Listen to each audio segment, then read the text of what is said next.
How's it going? Thank you for being here. So, the title of my paper, which I'm going to explain to you, actually can take quite a bit of time to explain this, is Si no te quieres fregar, or how the everyday violence of racial capitalism conspires to break the Latino working class. So, before I tell you what my project is up to, right, I want to explain this, the main part of the title, that's in Spanish. And I'm just going to read here. So this is a partial quote of a longer expression that I've heard most of my life. As a Mexican immigrant, the son of working class people, I received lessons about matters of labor that were articulated in a sort of a set of interconnected proverbs. So, for instance, todo mundo tiene que trabajar, la vida es trabajar, which means all the world must work, to live just is to work. At the same time, though, it was emphasized that through labor, la gente se va acabando. People translate to something like the people go on ending, or go on wearing down, wearing away. Si no te quieres fregar como yo, my elder relatives would tell me, tienes que estudiar. If you don't want to ruin yourself, your body, like me, you have to study. So what's of interest to me in these set of dichos, proverbs, sayings, is these two verbs, acabar and fregar.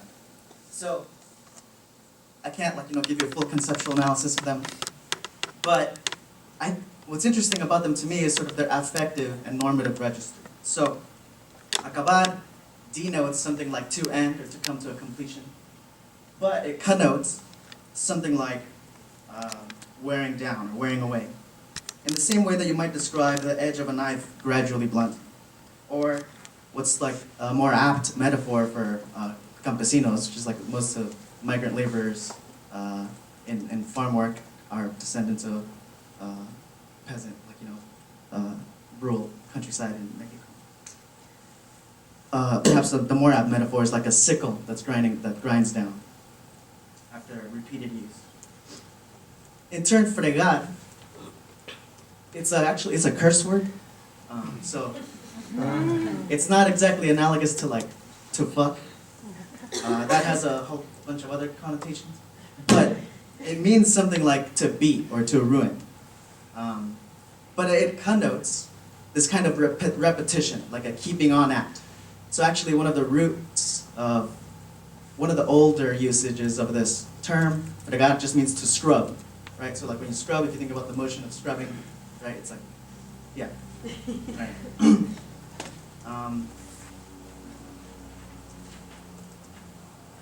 So together, these proverbs transmit a certain type of intergenerational understanding. They constitute what the philosopher Charles Taylor calls languages of expression. So when Charles Taylor talks about this, he's talking about the reproduction of group membership, like how social groups reproduce across time. So they're the words that we, as members of a social group, speak, but there are also other modes of expression whereby we define ourselves as members of the social group.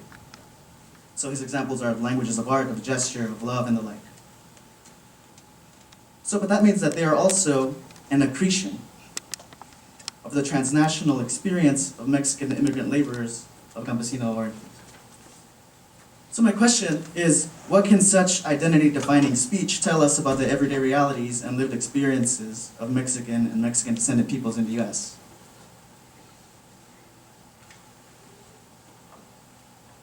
So in this presentation, I want to zero in on that, on what I call the everyday forms of, or the forms of everyday violence of Mexican immigrant worker embodiment in the US under contemporary regimes of racial capitalism. So everyday violence here names what the anthropologist Nancy Shepard Hughes understands as the ordinary peacetime violence that, like the steady evolution of US prisons into alternative black concentration camps, can give rise to the small wars and invisible genocides that are made possible by the mass-scale normalization, routinization, and social indifference to human suffering.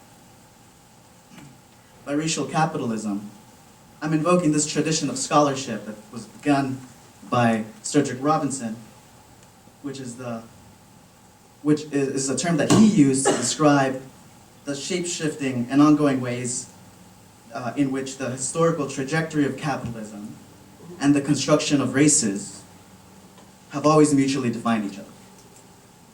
So by invoking these two ideas in unison here, my aim is to explain, just as Cedric Robinson did for what he called the lower orders of pre-modern Europe, it's like the wage laborers, the peasants, the serfs, slaves, vagabonds, how Mexican migrant life today is similarly, in his words, woven into the tapestry of a violent social order.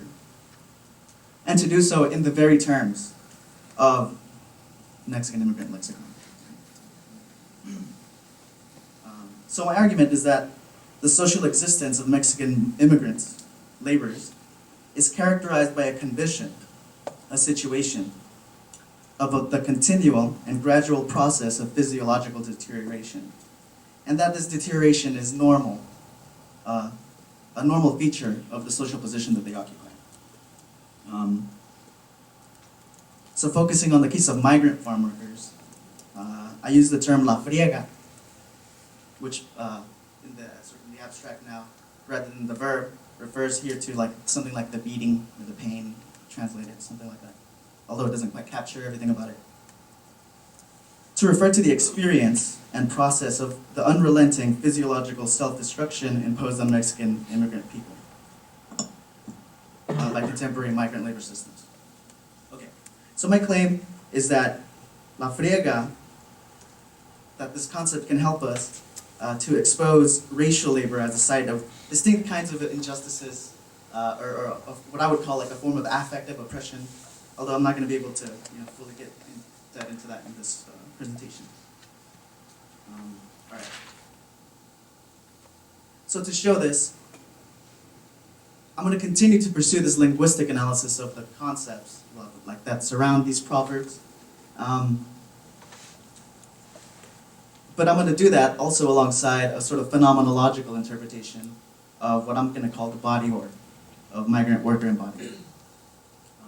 So like unlike most of the other folks here, I don't do empirical studies, but I've read some of the empirical studies and I have some ideas about them. So that's, so that's what I'm doing. Okay. So let's return to La Friega, right? So there are a few things to notice about this immigrant lexicon.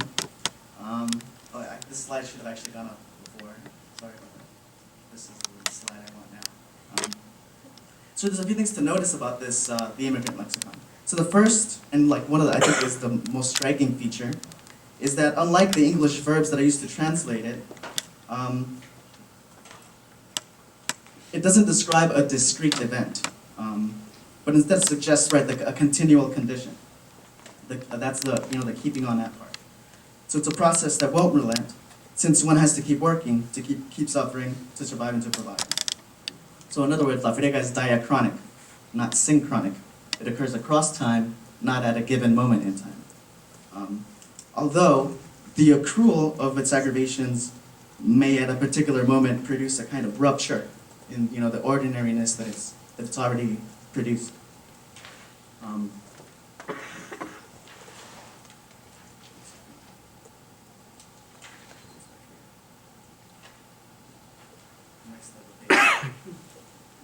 Second,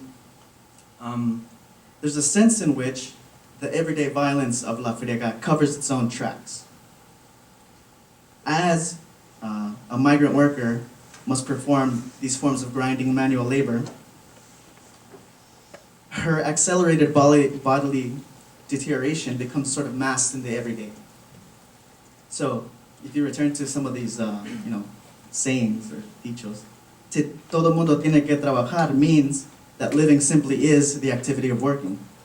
And working just is that which grinds us down.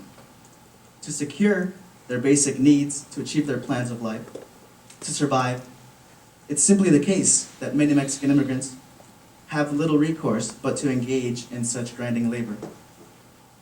The result of this, finally, is that the moral and political weight of all of this, what I'm calling kind of a form of affective violence,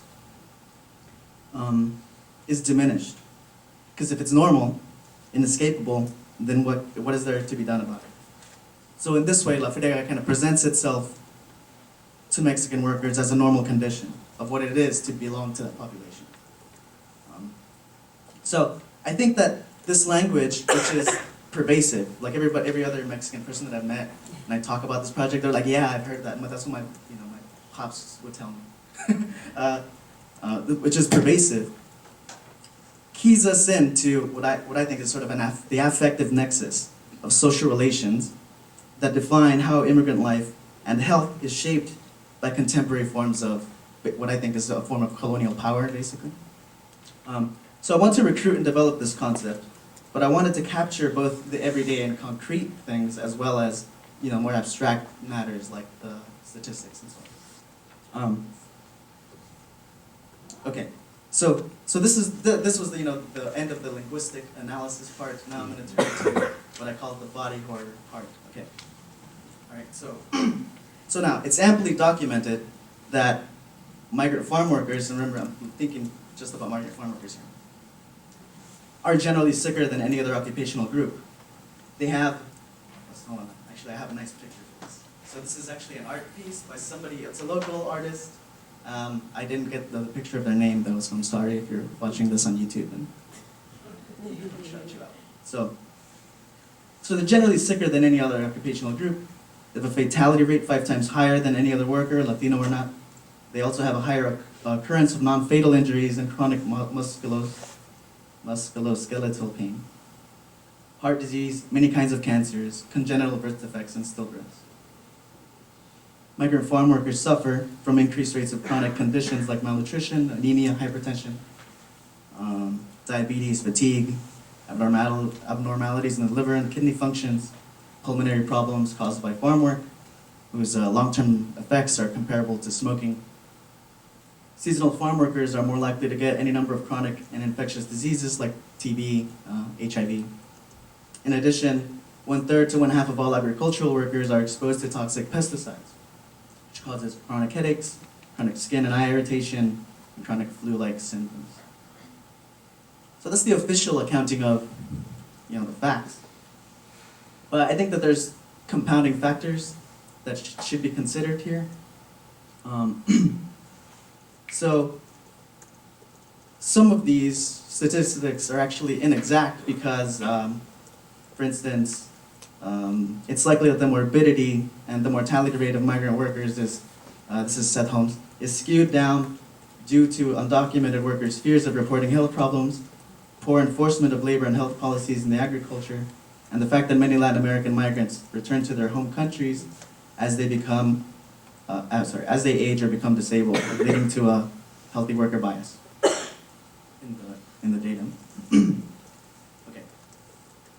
There's other health effects I think that are associated with racialized peoples in general that are also worth registering. So it suffices to mention just one consequence of the American migrant labor system that undocumented immigrants in particular face. This is namely what people in the public health literature call the allostatic load. So that's the wear and tear of the body due to chronic stress, which they must have undeniably taken on from the trauma of crossing the border, which I heard earlier today, as well as from the ongoing fear of deportation, of apprehension, psychological toll imposed on them by the daily racism they encounter in the U.S., which, in recent years, as Professor Ford pointed out earlier today, people have been arguing that racism is a public health issue because of that reason. Increases the allostatic load. Okay. So, but I think it's important to go beyond just the sheer numbers to consider the concrete, historically and structurally shaped situations in which migrant workers find themselves. So statistics alone, by picking out specific quantitatively measurable phenomena, can actually obscure, I think, other dimensions that they're not suited to capture, such as La Frega. So in reality, health issues of racialized and colonized populations, like the one I'm seeking to highlight here, resist what Ann Sedovich calls the melodramatic structure of an easily identifiable origin of trauma. So for instance, for that reason, right, in a discussion about indigenous statistics, Billy Ray Belcourt observes that despite the fact that these have deep sociological histories, people can read them if you don't get the contextualization, and still be left wondering, why are these people always dying? Moreover, as Maggie Walter and Chris Anderson note in their analysis of indigenous statistics, statistics themselves are the nation-state's chief tool for ascertaining and presenting the official who, what, where, and how of indigenous life. And I think that that's true of other racialized populations. So by presenting racialized people as always already subjects of injury, that's Belcourt's words, statistics without historical and structural analysis can mask the constellations of violence that produce the same skewed health outcomes that they document, and even provoke the suspicion that the victims are at fault for their own suffering. In other words, they can serve to both manage how racialized and colonized people are represented and understood, as well as to organize state resources and powers along specific racial lines. In that way, they can be instrumental to what Howard Omi and Michael Winant call a racial project. So by that they mean, their main example is colorblindness. And they say, so that's the idea that it is individual or cultural difference that best explain racial inequality rather than the ongoing racism and its legacy from the past. So a racial project, right, means that to advance, that idea, in the case of colorblindness, advances the way that state resources are organized. Okay. So since what I'm after isn't transparently in the numbers, right? You can't look at the numbers and say, oh, that's La Friga. It's useful to conclude by considering how this manifests in a concrete situation. And so for that, I turn to Seth Holmes again. So incidentally, full disclosure, Seth Holmes just published a paper like a few months ago that has basically the same idea.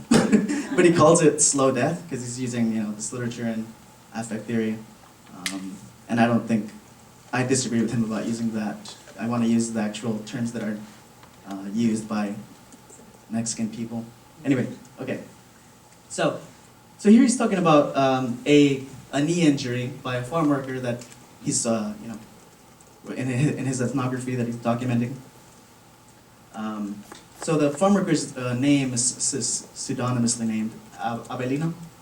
So Abelino works primarily as a seasonal berry picker and strawberry picker at the Tanaka Brothers farm, which is in the Skagit Valley here in northwestern Washington.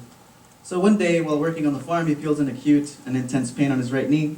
Holmes describes the injury as follows. So this is kind of a long quote, so bear with me here.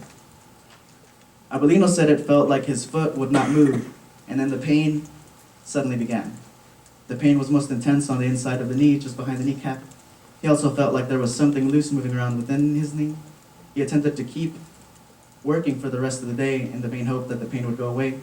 He tried picking his knee with his knee straightened while bent at the hips.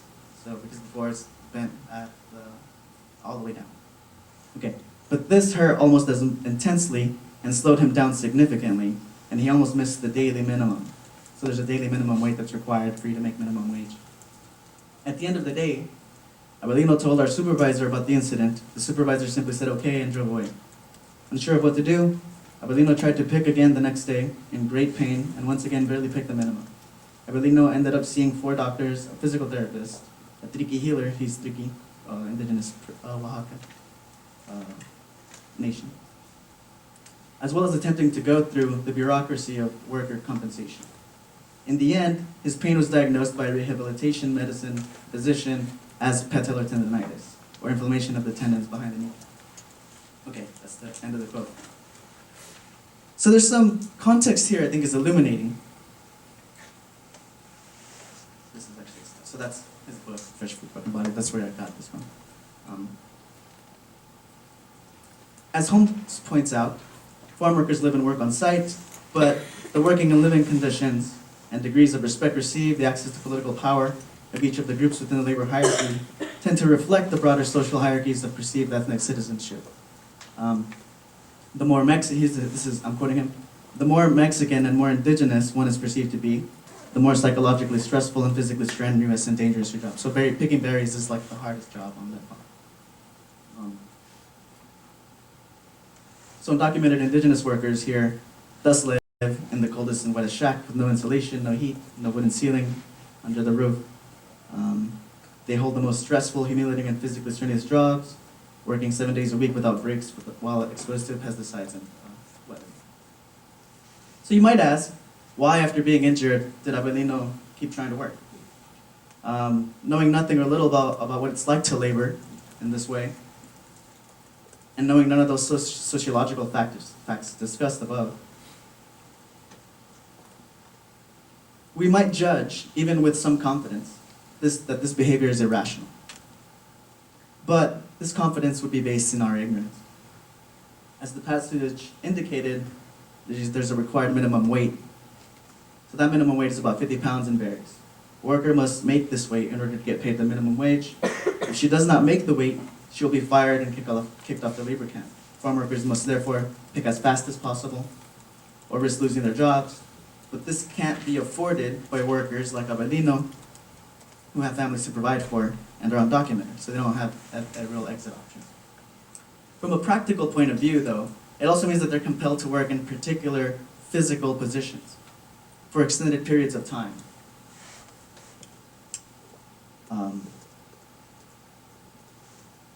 So not only must they work as fast as possible in those positions, but they have to do it in those physical positions under psychological strain that is taxing. Oh, should I keep going? Okay, yeah. So this part is kind of important. So like, so because it's describing what it's actually like, right? So if to be in a specific position that's really uncomfortable and to have to perform the same gesture again over and over again, a gesture like this can become a cage, right? It can become a very oppressive thing. He says, you pick with your hands bent over, kneeling like this. He demonstrates with both his knees fully bent. Your back hurts, you get knee pains. They don't give you lunch breaks. You have to work every day like that, and to make anything. You suffer a lot in work.